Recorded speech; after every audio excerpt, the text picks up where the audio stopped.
Today I wanted to show you a few materials that you might come across in your punch needle experience and some of the things for beginners versus experienced punch needlers, I guess you could say. I don't consider myself an expert because I haven't taken Amy Oxford's class yet, and someday I do want to do that, but I've been punch needling for a while, and actually I guess you could call some of my kits more along the line of punch needle embroidery, kind of a combination. But all of the kits that I sell utilize needles, like punch needles. And so first I wanted to talk to you a little bit about the cloth that you receive in my kits. And this is a very substantial cloth. It's perfect for making any kind of punch needle. It does have white lines in it, which help kind of line things up for you at times. Some people have complained about the white lines. They don't like them. And to me, it kind of depends on what you plan on doing with your kit. Because when you receive a kit like this, you'll get a piece of cloth, monk's cloth, that's already been serged so it's not going to fray. And you might get a hoop like this that will come apart. You can put your cloth in it. I'll show you. Just lay it down, line up your lines with the top of your cloth, slide it over, and then just kind of go around and tighten it up. And this particular hoop is pretty sturdy when it comes to punch needle, but occasionally if things start to loosen up, you might have to go back in and tighten it again. So this is one particular way that we sell our kits. The other way that we sell them might be if you order one on a frame. And you'll see the lines of the monk's cloth, of course. A lot of people will take these off and they'll make them into trivets, like for your tabletop to put a hot pot on. And so they decide what design they want to coordinate with maybe their tableware or something. So that's always an option for you to think about, besides the fact that you could put fabric around it, make it into a pillow. If you get on our Etsy shop, you'll see some of the ways that we finish our design. But if you do take it off the frame, you're just going to use a flathead screwdriver to lift all these off. And then you've got your frame left for the next time that you want to do punch needle. And let's say you find some monk's cloth and you want to attach it, but you don't have a staple gun. You can always use those silver tacks. Of course, it's going to take a lot, but those might be easier to pop out too with a flathead screwdriver. So you can reuse these little frames that you get. Real quickly before I move on, I haven't created any kits specifically for sale on my Etsy shop that use primitive linen. There's not as much give in this linen as there is in monk's cloth. So just be aware of that. Your needle is still going to go through. You're going to create your designs. It takes a little bit of maybe practice. So if you were to order a kit and this is stretched on a frame, you can punch through it, and there's the weave that keeps the cloth together, and then you can use the tip of your needle to kind of gently scratch those back into place. So this is probably, primitive linen is probably a little more difficult if you're just starting out. You might want to try it first on monk's cloth. If you do receive this from us, which we're looking at putting these kits in our shop, we'll have them serged as well. A really good hoop to invest in if you want to do punch needle is this Morgan no-slip hoop that holds your fabric as tight as a drum. You put your fabric in here like you would a normal embroidery cloth or embroidery hoop, but as you can see, as you take it apart, which I'm not going to sit here and take it apart, I guess I will. You can see these little ribs right here and a little channel that rib fits in, and so once you put your cloth in there, you pull it through all the way around, and then you're going to tighten it up. These come in different sizes, and you'll see some kits by other vendors selling their Etsy designs that sell these hoops too, but you can order these on Amazon. So if you're really interested in doing punch needle, that's an option for you as well. Another one that they sell on Amazon is called the Q-Snap. This one just comes with these. It's pretty easy to put together, and for big projects like pillows, these little things slide off, or I guess you can take it off like this. Let's just show you. So you can slide these off, okay? There's a craft store in town that sells these, but it's really hard plastic, kind of the same plastic as this, and it just does not work as well. It's not as easy to get these little things off. So this seems to, the little snap seems to adhere to this better. But after you were to put your frame together, then you're just gonna lay your cloth over the top. Let me just take these off too. Might as well just show you. So when you buy it on Amazon, it's gonna come in 4 sections like this with these little the little snaps already on them. Okay, and there's a little channel there, so when you put them together, they'll go in the right way.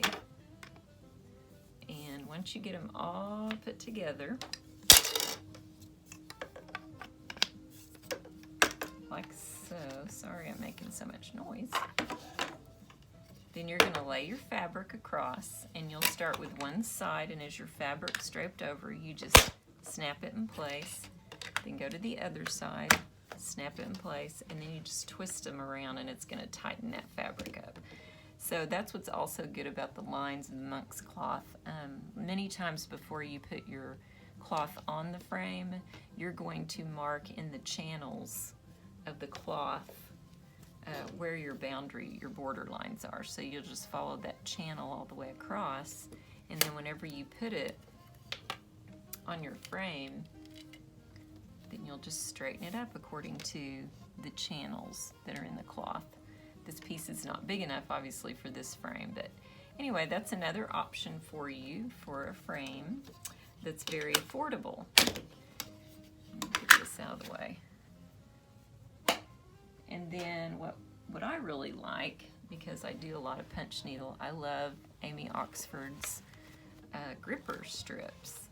And you can get them with, they come disassembled and you have to assemble them yourself, but it's really easy to do with little screwdrivers.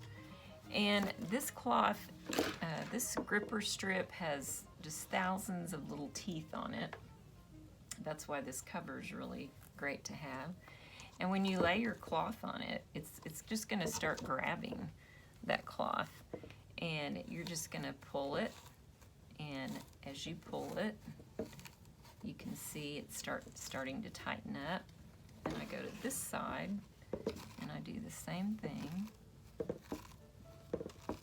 Keep pulling all the way down the other side, and then you'll work on the sides as well. So those lines are really good. It's a good reference to, you know, where everything is lined up on your gripper strip. So she sells different sizes of the gripper strips, depends on what size you're working on. I have a bigger one too that I use to make pillows. And so you can tell that is just so solid. Your fabric's not going to go anywhere. You can leave your work on that until you're finished and ready to pull it off. And then you're just, you know, while you're working, because you don't want to get stuck by any of those little sharp teeth, and also the edges, then you just put your little corner pieces in there to kind of protect you from that. And these hang on the wall. You know, it's almost like when your work is in progress, you can just store it on the wall and it looks pretty as you're waiting to finish your work. And you can tell that is very, very tight. That's not going anywhere. Now, since I'm on Amy Oxford, I want to start with her needles. She sells a few needles. I'm going to just show you the example of the number 8s. So an 8 regular and an 8 fine, you can see that the channel is larger on the 8 regular, and that the length of the loop though is the same. So on the 8, these are 1/2 inch, they create 1/2 inch loops. You can see the channel. So you don't need a threader for these. The 8 regular takes a thicker weight yarn, and so therefore it doesn't have this little eye-ring attached. The eye-ring is nice because it keeps your smaller yarns kind of in place and moving right along. And these needles just are so, I don't know, they're just very methodic in their movement. And again, just use the tip to bring your cloth back together. But these are the needles I prefer with hers. If you get it boxed along, many times in our kits we'll say, 4 to 6 stitches per running inch. And so this kind of helps you see how many stitches I've got on my monk's cloth and if I'm kind of staying in that right gauge, because it's easy when you first start to kind of get too close and then stretch some out a little farther. So anyway, those are why I like the Oxford needles. But for people just starting out, many times, they don't want to invest in expensive materials. They want to start with something less expensive. So you might have seen on Amazon these blue adjustable needles that you can create really long loops with, all the way down to shorter loops. You see this going down. Now, I don't think you'd want to use it on that setting, but pretty much there, all the way there, so you can create your own look. These you have to have a threader, and they all come with them, and it's very simple and easy. You just slide your threader in, loop your yarn, pull it out, and just like with any needle with the threader, then you go through the eye, pull your yarn through there, pull it out, leave a little bit of a tail, and then you're ready to start punching, okay?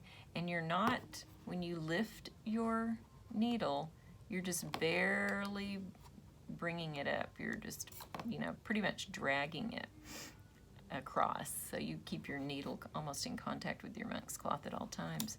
This one I've found sometimes it pops out of the setting that you want, and so that might be one reason that it's not as great to use as some other needles, but at least you're getting 3 or 4 loop sizes with it, and if you're a beginner, that might be a fun place to start. The other needle, the typical needle that we sell is a beginner needle, basic punch needle, not anything fancy. They all come like this with a threader, and again, you're just going to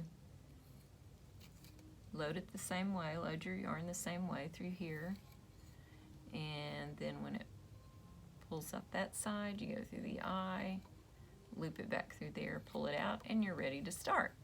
Now, some of our kits show the flat stitch, which typically in punch needle you're displaying the loopy side, so you're working on the back side. Some of our kits display the back side, the part that you're working on, and then we've created some loops to pop up off the flat stitch side.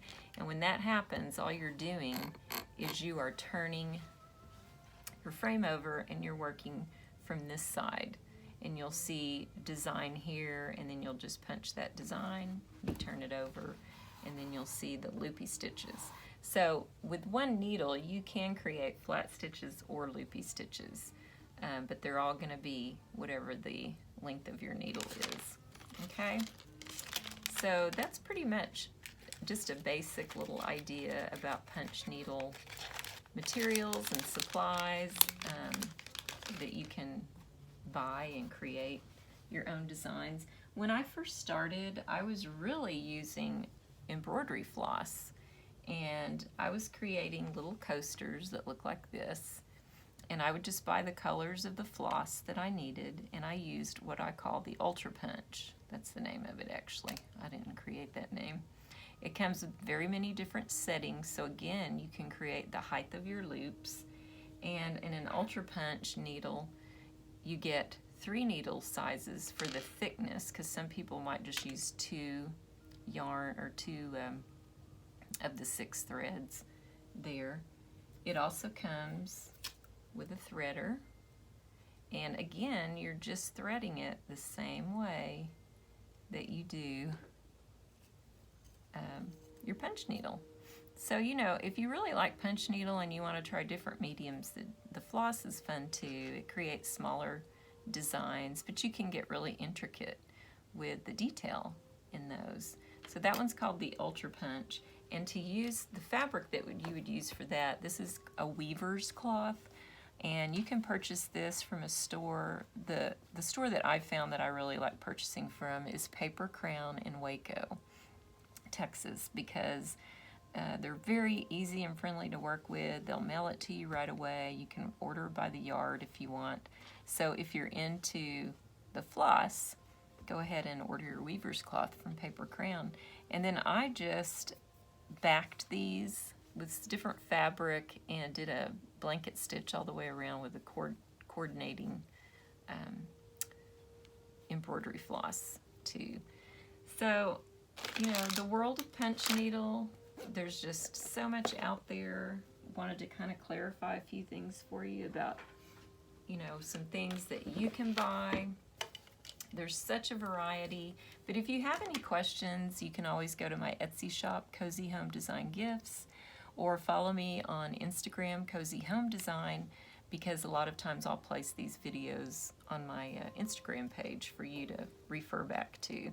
And then I also will show you how to punch some of our kits. So I hope everybody stays warm. This is that blustery Siberian week coming up with all this cold, and thought I'd just get on here and show you some ideas of things you might think about for punch needle.